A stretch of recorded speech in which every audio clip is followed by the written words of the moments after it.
Денисовская центральная районная библиотека представляет вашему вниманию выставку «Латинский алфавит. Будущее казахского народа», посвященную переходу государственного языка на латинскую графику.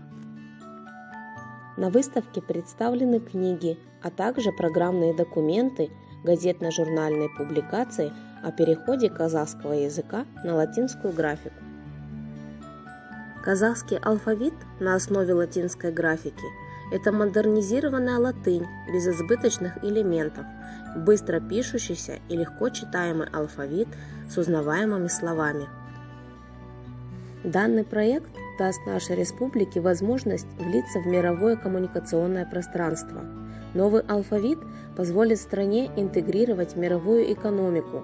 С помощью латиницы Казахстан сможет вырваться вперед, сохранив свою более сплоченную национальную индивидуальность.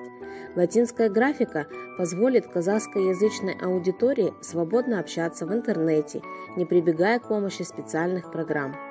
Позволит иностранцам более легко изучать наш алфавит, а соответственно и казахский язык, что будет способствовать узнаваемости Казахстана в мире.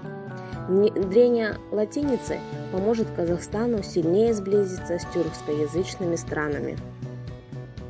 Уважаемые читатели, Денисовская центральная районная библиотека приглашает вас к чтению. Абонемент библиотеки регулярно пополняется новыми изданиями.